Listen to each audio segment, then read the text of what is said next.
content creator, there's always a certain level of imposter syndrome.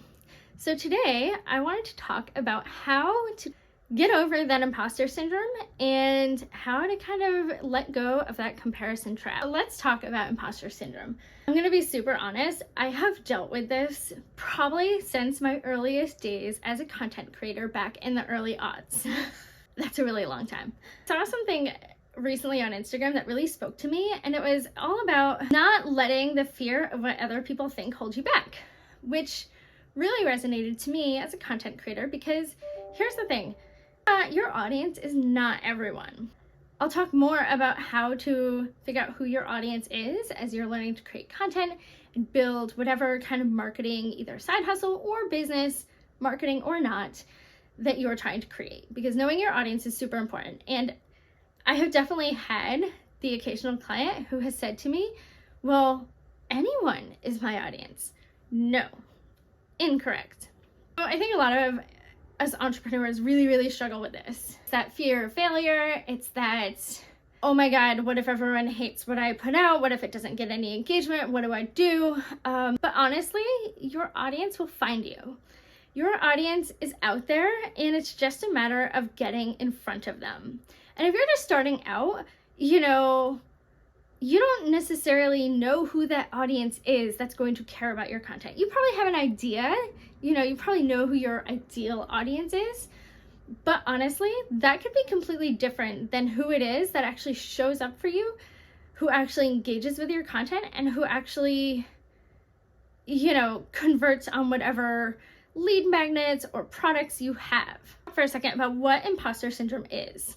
So imposter syndrome actually has a solid definition. Imposter syndrome is kind of like one of those psychological experiences where you feel like a phony in some areas of your life, and despite any success that you might have, you could have an audience of 10,000 followers on Instagram, but still be dealing with like, oh my God, are they all gonna go away? Oh my God, I can't do this. Oh my God, so-and-so is doing it better.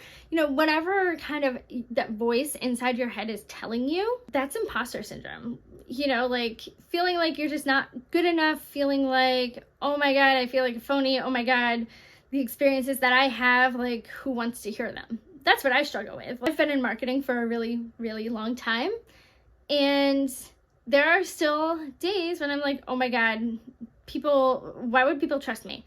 So this morning I was talking with a mastermind group that I'm in, and I was kind of talking about my Q3, Q4 goals. And my coach was like, you really need to be building your audience. And the thing that I've struggled with the most about building my audience, putting myself out there online, even though I create social media content for my clients every single day, is why would anyone care what I have to say? That's my imposter syndrome. My imposter syndrome is also coupled with that, comparison trap, like, oh my God, so-and-so is doing it better. Oh my, who did the same thing that I do? Like, why do they have, agencies with like 3 or 4 employees? Why does someone who has the same experiences as me, like, why are they charging, $10,000 more for the same thing? That comparison trap, well, they say that comparison is the thief of joy, and it definitely is. Don't let yourself fall into that trap, because here's the thing. Your audience is probably different than, your former coworker who's probably doing the same thing, or the person that you grew up with who has an online business, who has, 100,000 YouTube followers. Like, maybe their audience is different. You don't know what, these other people's plans are. So don't let yourself compare yourself and fall into that comparison trap of thinking that, one, you're not good enough. No. That you are not worthy of other people's trust. There are people out there that value what you have to say, what you have to offer, and what you do. I have found that time and time again. I consider myself very lucky. But also, everyone has a different starting point, a different story. And I've waxed poetic tons of times online about how I started freelancing during the pandemic. I lost my job as a marketing director, dipped in business, whatever. I had a first grader at the time. I had to shift. I don't think I could have gone back to an office because my son ended up virtual learning until March of 2021. And even then he was only hybrid, so he was only in school 2 days a week. So, everyone has a different starting point, and everyone has a different why. Like, why do you do what you do? Why do you create content? Why are you freelancing? Or why do you offer an online business program where you coach other people? I don't know, whatever your business is. Everyone has a different why and a different starting point. Therefore, comparing yourself to, person X online, you don't know what their why is. You don't know what their starting point is. You don't know if they have 1 kid or 10 kids that they might be trying to feed, and hey, this is the way that I'm going to do it. So you can't compare yourself to someone else's story, because everyone has their own. When I decided to kind of dive into my freelancing, I was like, you know what? I've always wanted to work for myself. I've always wanted the flexibility. I was tired of working for companies that just give too little PTO and say that they value you, but then make you feel guilty for trying to do the parenting thing. Because, mothers in the workplace, like, everyone wants you to be a mother, but they also don't want to acknowledge that you're a mother when it comes to productivity, which is complete and utter BS, but that's a whole other video for a whole other time. Anyhow, back to imposter syndrome. My coach said to me this morning, she's like, you just got to do it. You just got to put yourself out there. So this is me. So this is, I don't want to call it episodes because I'm not necessarily doing a video podcast. Oh my God, sorry. I'm like itching my legs because I have poison ivy and it's awful. And go outside, they said. Hike in nature, which I did last week on vacation with my husband and my son and my sister-in-law. And I came back with poison ivy and it's, anyhow. So when you think about not caring, don't care what other people think. Don't care about the person who unlikes your page.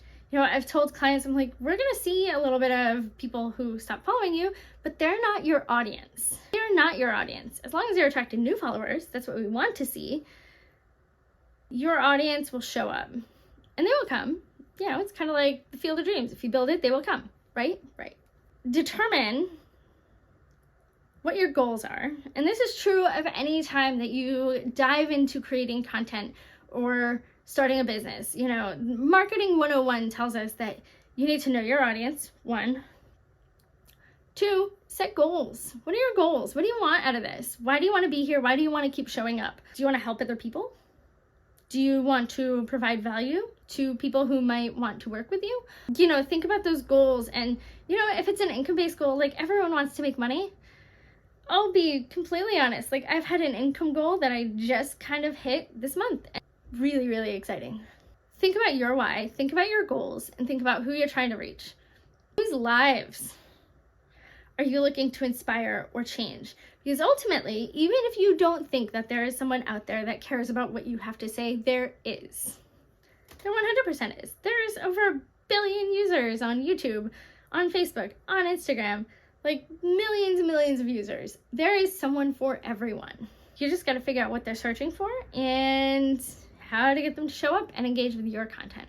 That's the ultimate trick. And imposter syndrome, like, as you kind of feel like, oh my God, I'm not good enough for this. Oh my God, what am I even doing? That's just going to hold you back. So how do we get over imposter syndrome? Stop caring. Know your audience and know that you're not going to be everyone's cup of tea. The sooner you accept that, I think the sooner you kind of get over that comparison and that imposter-y feeling of, oh my God, why am I even doing this? Finally, like, don't overthink it. And my coach also told me this today, and she was 100% right. And, back in the days of yore, back when I used to live journal or blog on WordPress, back before, influencing really became a thing with bloggers, I didn't give 2 craps about the content that I put out there. So put content out there. Don't care. Don't overthink it. Just kind of put yourself out there, because the first way to build your audience, the first way to even, there's a quote that a friend of mine put in one of my high school yearbooks that was, the journey of 1,000 miles begins with a single step. It's like a Sun Tzu quote or something like that. Everyone who's trying to accomplish something in the world of social media or in the world of content marketing has to start somewhere.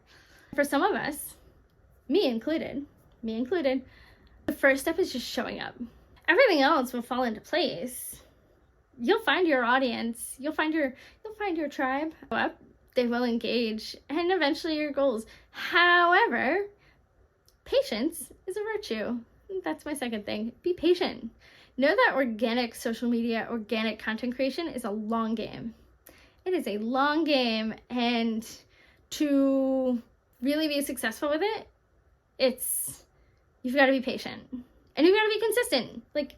And we'll talk next week on how to be consistent on social media. So tune back in, like and subscribe. But that consistency, it kind of becomes a snowball effect. You keep showing up, people are going to keep wanting to hear what you have to say, right? Just show up, don't overthink it. And finally, show up online, but don't compare yourself to the people with the carefully curated homes or home offices, or the people who, probably have a 10-person team and have all these offers, and a marketing agency that just seems to be doing super, super well. Everyone has a starting point, and they've probably been at it longer than you, so they've probably been where you are. And that's okay. And I think acknowledging that everyone's on a journey is a big step to getting over that imposter syndrome. Acknowledging where you are in your journey and not comparing that to where someone else might have been, and the hard work that they probably did to get over that hurdle or whatever it is that you're going through right now. Be patient, acknowledge where you are, be consistent, and just show up. Perfect is oftentimes imperfect. I used to have a boss that said to me, don't let perfect be the enemy of good. Because sometimes you just got to get it out the door. It doesn't have to be perfect. And sometimes the beauty, especially we know with online content, social media, YouTube, whatever it is, sometimes the imperfect is what resonates with people. They want to see the humanizing factor. We're all humans. Be a human, be imperfect, be messy. I talk really fast. That's my imperfect. And I talk a lot with my hands. I think every online content creator goes through imposter syndrome at some point in their journey. The trick is, well, one, maybe there's the things that I've talked about that can help you get past that imposter syndrome, but also maybe imposter syndrome is also just a journey. Maybe it's you don't ever really get over it, but you quiet it. It's that mind that's in your head, that psychological effect that's oh, you're not good enough, or that little voice that's telling you otherwise. You just have to quiet that. I'm offering today, again, I'm Heidi. I am the content creator behind Heidi Schmidt Creative, a social media and content marketing agency with done-for-you services. I offer social media consulting, and hopefully soon I will have another offer. Like and subscribe.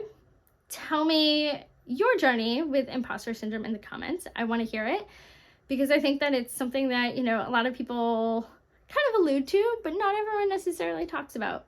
So this is me sharing my imposter syndrome journey, and I hope I shared enough of it. Hopefully this imperfectness, because I'm just trying to show up. I'm at that point in my journey. I'm just trying to show up, will resonate with some of you, and we can all just show up together. All right.